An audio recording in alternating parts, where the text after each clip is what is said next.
প্রথমত আজকে আমি এই গাছটা নিয়ে আলোচনা করব। এটা কী গাছ সেটাও বলবো, প্লাস এখানে এই গাছটা কীভাবে এই কাঠটাতে সেট করবো আমি সেই জিনিসটাও বলবো। তোমরা শেষ পর্যন্ত দেখতে থাকো, বুঝতে পারবে। প্রথমে এই গাছটাই আছে। গাছটা অনেক দেখতে খারাপ, অনেকের মতে অনেক দেখতে খারাপ। কারণ কি, একদম যদি প্রথমেই দেখি তাহলে দুটো পাতা খারাপ হয়ে গেছে। আর গাছের পাতা খারাপ মানে গাছও খারাপ, এটা অনেকের মতে। অনেকেই বলে যে পাতা হলুদ হয়ে ঝরে যাচ্ছে, গাছ খারাপ, গাছ খুব তাড়াতাড়ি মারা যাবে। তখন আমি বলি, মারা গেলে আপনি আমাকে ডাইরেক্ট কল করুন। তো এই গাছটা কন্ডিশন কীরকম আমি সেইটা নিয়ে আজকে আলোচনা করব, আর কিভাবে এটাকে মাউন্টিং করব সেই জিনিসটা বলব। তো এই গাছটা প্রথমে আমি দেখি গাছটার কন্ডিশন কী। গাছটার ডাইরেকশানটা এখান থেকে উপরের দিকে উঠেছে, তাহলে আমাকেও এই ডাইরেকশানটা কাঠে যখন সেট করব এই ডাইরেকশানটা উপরের দিকে রাখতে হবে। তারপরে ভেলামেন্ট দেখি। এখানে বেশ কিছু ভেলামেন্ট আছে যেগুলো একদম শুকনো ভেলামেন্ট, যেগুলোতে আর কোনো কাজেরই নয়। প্লাস এখানে আরও একটা জিনিস দেখলে বোঝা যাবে, এখানে নতুন একটা চারা গাছ বেরোচ্ছে। এটা আমি রাখার চেষ্টা করব, এটা রাখবো, অবশ্যই রাখবো। আরও একটা জিনিস দেখলে বোঝা যাবে যে এইখানেও একটা নতুন বেরোচ্ছে। প্লাস এখানে তো একটা মাদার গাছ থেকে একটা চারা গাছ অবশ্যই বেরিয়েছে। একটা, দুটো, তিনটে, চারটে, মানে এই গাছটার মধ্যে, ছোট্ট একটা গাছের মধ্যে 4টে গাছ আছে। এই গাছটার নাম হচ্ছে অ্যাকেম্পি প্রিমোরসা। তো অনেকেই চেনে। আচ্ছা, হলুদ পাতাটা ঝরে পড়ে গেল। এই যে ঝরে পড়ে গেল, আমি ঝরে যদি না পড়তো আমি কাটতাম, কারণ এটা তো ঝরে পড়েনি, এটা আমি কাটবো। তার কারণ হচ্ছে গাছের বৈশিষ্ট্যটা এরকম, নিচের পাতা তো অবশ্যই হলুদ হয়ে ঝরে ঝরে ঝরে ঝরে পড়ে যাবে। এখানেও পাতা ছিল, এই পাতাগুলোও আমি কেটে দিয়েছি। তো এই গাছের বৈশিষ্ট্য যে পাতাগুলো, নিচের পাতাগুলো হলুদ হয়ে ঝরে ঝরে পড়ে যাবে, ব্যাস। এই গাছটা এই যে ডিহাইড্রেট হয়ে আছে, এই যে শুকনো শুকনো শুকনো শুকনো পাতার মধ্যে একটা গাছটা যেন একটা কীরকম টাইপের হয়ে আছে। তো আমি বলবো এই গাছটা মানে একদম ভালোভাবে সুস্থ আছে। কারণ ডিহাইড্রেশন গাছের কোনো রোগ নয়, বা ডিহাইড্রেট হয়ে গেলে গাছ মারা যাবে এরকমটাও নয়। এই যে হলুদ পাতাটা আমি রাখলাম, এই হলুদ পাতাগুলো আমি এমনিতেই কেটে ফেলে দিতাম। যেমন এই পাতাটা আছে, এই পাতাটা আমি কেটে ফেলে দেবো, এখান থেকে আমি কেটে ফেলে দেবো এই পাতাটা। তো না কাটলেও ধীরে ধীরে ঝরে ঝরে পড়ে যেত। তো এই হলুদ পাতাগুলো, পাতা তো হলুদ হয়ে ঝরে ঝরে পড়বে, না হলে গাছ বাড়বে কি করে? নিচের পাতা হলুদ হয়ে ঝরে পড়বে, ওপরের যে দুটো পাতা দুটো দুটো দুটো দুটো করে পাতা বেরিয়ে গাছটা লম্বায় বাড়বে। প্লাস এখানে চারা গাছ অনেক আছে। ভেলামেন্ট আমি দেখি, ভেলামেন্টটা কোন জায়গায় কোনটা কাটা যায়। তো এটা আমার শুকনো ভেলামেন্ট। এখানে যেহেতু একটা নতুন চারা গাছ আছে, এটাকে যাতে না কিছু হয় সেই মতো আমি ভেলামেন্টগুলো কেটে দেবো। শুকনো যে ভেলামেন্টগুলো আছে, যেগুলো কাজের নয়, আজ আর কোনো কাজ করবে না, সেই ভেলামেন্টগুলো আমি কেটে দেবো একদম নিখুঁতভাবে।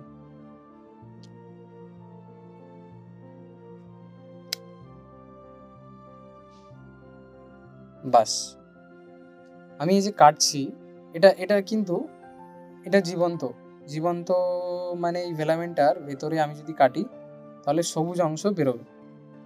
তো আমি কাটবো কেন? ভেলামেন্ট যখন আমি কাটি, এই যে কাটলাম এই ভেলামেন্টটা, এটা কাঁচা ছিল, এই যে, তাহলে গাছের প্রচুর ক্ষতি হয়ে গেল, তাই তো নাকি? গাছের প্রচুর ক্ষতি হয়ে গেল। গাছ যেহেতু আমি নতুন করে বসাবো, আমাকে ভেলামেন্ট ছোট ছোট করে পুরোনো ভেলামেন্টগুলো কাটলে নতুন ভেলামেন্ট এর পাশ থেকে চাপ হয়ে বেরোবে, কিন্তু পুরোনো ভেলামেন্ট থেকে একটু বেরোতে অসুবিধা হবে। যখন এখান থেকে কাটলাম, আমার এর চারপাশ থেকে বেরোনোর সম্ভাবনা আছে, এর চারপাশ থেকে বেরোনোর পরে চাপ হয়ে জড়িয়ে ধরবে। এবার কাঠে কিভাবে সেট করব সেটাও ডিপেন্ড করবে। এটা আমার খিরিস কাঠ, এখানে আমি ছোট্ট করে ফুটো করে রেখে দিয়েছি। আর যেহেতু এমনিতেই এরকম ছিল, তো এই দিকটা আমি কেটে দিয়েছি, এটা দেখতে ভালো লাগার জন্য। এই কাঠটাতেই আমি সেট করব। এই কাঠটাতে কিভাবে সেট করলে গাছগুলো বেটার হবে আমি সেটাও বলছি, কারণ এর ডাইরেকশন ওপরের দিকে, আবার এর ডাইরেকশন এই দিকে। কোন দিকে সেট করলে বেটার হবে? আমার মতে এই দিকে সেট করাটাই বেটার হবে। একটু নিচের সাইডে করব, মাঝামাঝির দিকে রাখবো, গাছের এই লেন্থটা যেন খুব বেশি না নিচে নেমে যায়। প্লাস ওপরের দিকেও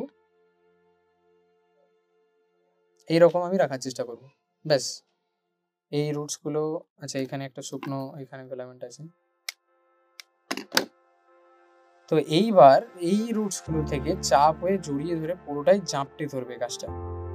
প্লাস এখানে একটা নতুন চারা বেরোচ্ছে, এখানে একটা, এই ভেতরের দিকে একটা আছে কোথাও একটা, এই যে এখানে একটা, এখানে একটা চারা আছে। আর সব থেকে আরো একটা জিনিস দেখাই, যে এই অংশটা দেখা যাচ্ছে, এটাতে ফুল এসেছিল, এটাও আমি কেটে দেবো। এটা প্রয়োজন নেই না, যেটা প্রয়োজন পড়বে না আমি কেটে দেবো সেটাকে। গাছের পাতা দেখাই, পাতার অবস্থা খারাপ, পাতা দেখতে খারাপ, পাতাতে লাল লাল টিপ টিপ দাগ, এগুলো স্পিসিস অর্কিড। এরা ন্যাচারালি এরকম দাগ থাকে বললেই চলে। কালো টিপ টিপ দাগও থাকে মাঝে মাঝে রোদ পড়ার কারণে, সানবার্ন এদের জন্য, এদের ক্ষতি করে না বললেই চলে। জাস্ট পাতাগুলো কালো কালো ছোপ হয়ে যায়। যদি এগুলো হাইব্রিড হতো তাহলে আমি বলতে পারতাম না, কারণ হাইব্রিডের প্রচন্ড সমস্যা হয়। তো এই যে এগুলো আমি কেটে বার করলাম। এবার গাছটাকে বাঁধবো আমি। কি দিয়ে বাঁধবো? এই যে টাওয়ারের সুতো, আমাদের এখানে এটাকে তো টাওয়ারের সুতোই বলে। যেমন ভাবে ধরেছি আমি সেম ভাবেই বাঁধবো, সেম ভাবে, কারণ এর ডাইরেকশনটা উপরের দিকে যাবে, এর ডাইরেকশন উপরের দিকেই আছে, এর ডাইরেকশন একদম উপরের দিকেই আছে, এ ইজিলি সোজা দিকেই মুভ করতে পারবে। চলো বেঁধে দেওয়া যাবে খুব সিম্পল ভাবে, আমি কিচ্ছু কিন্তু দিচ্ছি না। এই যে জাস্ট নর্মাল বেঁধে দিতে হবে, না আমি দিচ্ছি মস, না আমি পটিং করছি, এটা মাউন্টিং করছি আমি একটা কাঠের টুকরোতে। সুন্দরভাবে আমি শেকড়গুলোকে সেট করে দিলাম।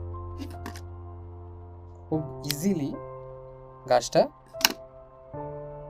কিছুদিন পরে চাপ হয়ে, এই যে এটা আছে এই ফিলামেন্টটা তখন কাঠে একদম জাপটে ধরে নেবে। তখন আমি যদি সুতোটাও কেটে দিই তখনও কোনো অসুবিধা হবে না। এইভাবেই খুব সিম্পল ভাবে, আর বেশি যত্ন করলে গাছ মারা যাবে, বেশি যত্ন করা যাবে না। এ নর্মাল ভাবে হয়ে যায়, এত এই এই এই খুব সুন্দরভাবে হয়ে গেল। তবুও অনেকেই কি করে, মস দেবে একদম ভর্তি করে, যাতে স্যাঁতে খুব অনেকক্ষণ থাকে। দরকার নেই, অর্কিড খোলামেলা পরিবেশে হতে পছন্দ করে, একদম ন্যাচারাল ভাবে হতে পছন্দ করে। এবার ওপরে আমি আমার স্পেশাল তার দেব, যে তারটা এই যে ভেতরে সিলভারের কোট আর বাইরে তামার একটা রঙের মতো কিছু একটা দেওয়া আছে, যেটা রোদ খেলেও কিছু হয় না, জল খেলেও কিছু হয় না, বৃষ্টিতে জংও ধরে না, কিচ্ছু হয় না। তবে দামটা তো ভালোই নেই। এই যে আটকে দিলাম, ব্যাস এবার ঝুলিয়ে দেবো সিম্পল ভাবে। এই যে এখন আমার পরিবেশে, এই ওপরের পরিবেশে দেখা যাচ্ছে এখানে আমার গাছগুলো আছে।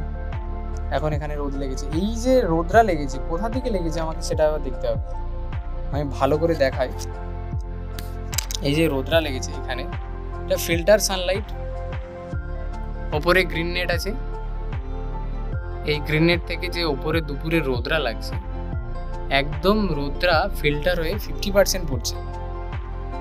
এই যে উজ্জ্বল ভাব রোদরা পড়েছে এই গাছে, মাটির গাছে, তো এই উজ্জ্বল রোদরাই অর্কিডের জন্য প্রয়োজন। এই যে এই রোদরা 50% সানলাইট, এটা একদম পারফেক্ট বলা যায় অর্কিডের জন্য। তো এইরকম পরিবেশে আপনারা ঝুলিয়ে দেবেন। আমার কাছে তো রোদ লাগছে, কিন্তু 50% রোদ লাগছে। আবার অনেকে তীব্র রোদ যখন খাইয়ে দেয় তখন বেশি প্রবলেম হয়ে যায়। তো আমি বলবো তীব্র রোদ খাওয়ানোর প্রয়োজন নেই, 50% শেডের নিচে রাখলেই হবে, খুব ইজি। স্পিসিস অর্কিড দিয়ে শুরু করবেন, হাইব্রিড অর্কিড অনেক প্রবলেম হয়, সেক্ষেত্রে আপনারা মনে করলেই হাইব্রিড অর্কিড কম দামে পেয়ে যাবেন, কম দামে করতে পারেন। কিন্তু স্পিসিস অর্কিড বেস্ট বলা চলে, যারা প্রথম নতুন করছে স্পিসিস অর্কিড বেস্ট। আর কিছুই বলার নেই, চলো।